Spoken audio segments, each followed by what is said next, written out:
Most people don't walk away from God through a loud rebellion or a sudden dramatic fall. It usually begins with a drift so slight it feels almost invisible. Spiritual distance is built through small, repeated habits until His presence becomes nothing more than a distant memory. Today, we're going to identify these quiet signs of drifting and find the way back to intimacy before your heart begins to adjust to the numbness. You wake up and the first thing you reach for isn't stillness. It's the blue light of your phone. You scroll through notifications, filling your mind with the noise of the world before you've even heard from God. You still believe, but something feels distant. The truth is, you don't hate God. You've just noticed that your hunger is fading, and the whispers of conviction aren't as sharp as they used to be. Spiritual distance often begins long before we ever notice its presence. In this video, we will look at the silent patterns making your heart go numb, and more importantly, how to return to the nearness your soul was actually made for. If you've been feeling this too, I hope we can find the answer together. No one wakes up and decides they want distance from God. The drift always starts quietly. It happens through small compromises and constant distraction. Most people don't walk away from God all at once. It happens quietly. It doesn't start with rebellion or some grand, scandalous sin. It starts with shifts so small you don't even notice them. It's when you begin to delay the things God is pressing on your heart. You shorten your prayers to just a few hollow sentences. That sharp sensitivity to the Holy Spirit is slowly replaced by spiritual autopilot. You still go to church, you still read the Bible, but that raw hunger you once had, it's become a chore. The truth is, it's not that we hate God. It's that we are becoming emotionally unavailable to Him. We live in a world of constant noise. From the second you wake up, your phone is in your hand. All day long, your mind is filled with endless notifications. We are too busy to notice we are spiritually exhausted.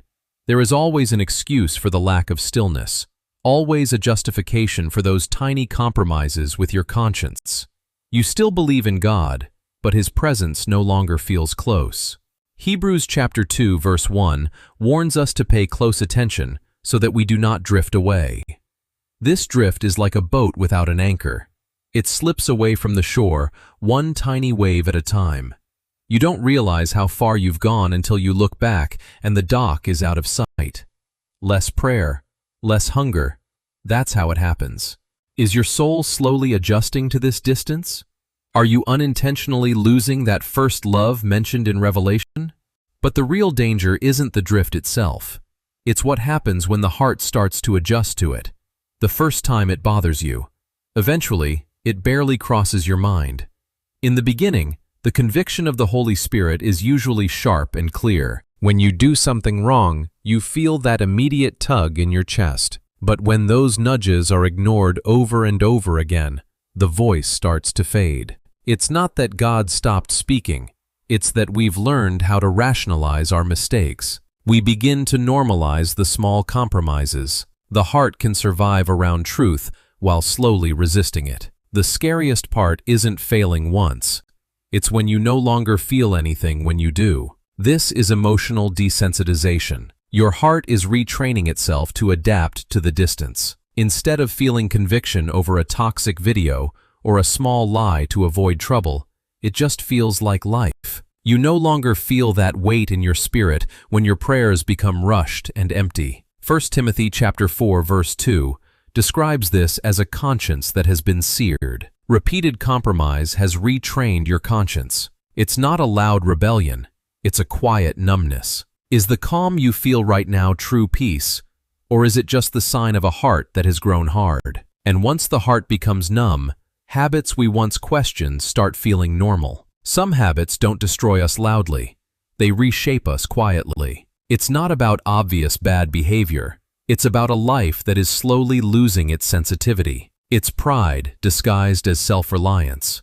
When you start handling every stress on your own instead of seeking God's guidance, you tell yourself you're just being independent. We no longer notice what once troubled our spirit. Think about the way you scroll mindlessly through your phone the moment your mind feels tired, instead of finding true rest in Him. or the way you use sarcasm as a defense mechanism to hide inner wounds. We nurture bitterness and call it self-protection. We replay offenses in our heads for years. This is how habits retrain our emotions. James chapter 4, verse 6 reminds us that God opposes the proud, but gives grace to the humble. But how can we receive grace when we've grown so used to not needing Him? When careless speech and prayerlessness have simply become part of our daily rhythm, and slowly, it becomes normal. Do you ever wonder when you traded deep peace for meaningless busyness? Why are the habits that once troubled you now accepted without a second thought?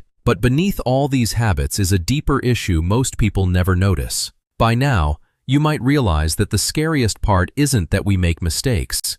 It's that God is slowly becoming unnecessary in our lives. It's easy to think that God is angry when we drift, but the reality is often more heartbreaking. He isn't standing there with a list of criticisms. He is watching a child He loves treat him like a stranger. We treat the Creator as an option, someone we only turn to when every other plan has failed. If God feels distant right now, when did that distance actually begin? We didn't remove God from our lives. We just stopped making room for Him. Distance from God rarely starts with rebellion.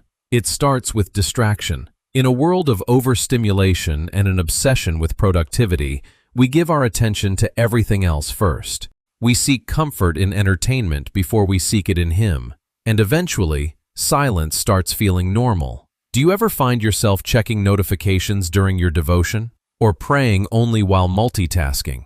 The presence of God, instead of being the breath of life, has become background noise in a crowded schedule. Prayer has become an emergency button we only press when things go wrong.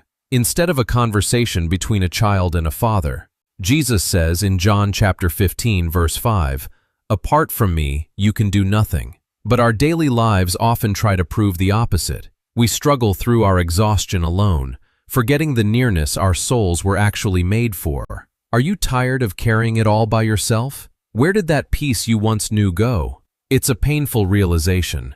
We don't hate Him. We just stopped prioritizing Him. And if we stay in that state long enough, something even more dangerous begins to happen. The scariest part is not falling. It's no longer feeling the fall. A hardened heart doesn't happen instantaneously. In the beginning, conviction still hurts. You feel the sting of regret. But then, numbness sets in. And eventually, it turns into total spiritual indifference. You still go to church. You still hear the sermon. But inwardly, you are completely disconnected. Your mind is blank even in the middle of worship. You are living on spiritual autopilot. The greatest tragedy isn't failure, it's the absence of hunger. When the truth no longer moves you, that is a red flag warning. You hear about God's love, about His sacrifice, but your emotions remain still. Your heart is slowly adjusting to a life without His life flowing through it. Hebrews chapter 3, verse 13 warns us not to let our hearts be hardened by the deceitfulness of sin. This hardness isn't a loud act of defiance. It's a quiet paralysis. How long has it been since you felt your heart truly break in His presence?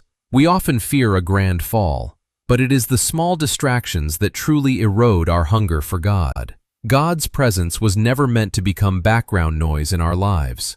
No matter how numb or distant your heart feels right now, coming back is always possible. Intimacy is not lost forever. It is simply waiting for you to make room for it once again. This is for the believers who still long for closeness with God, even in the middle of a noisy and distracted world. Let's continue to walk together, quietly but sincerely, as we return to His presence every single day.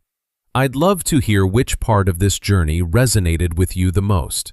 If you want to keep seeking God and staying spiritually awake with us, let's continue this journey together.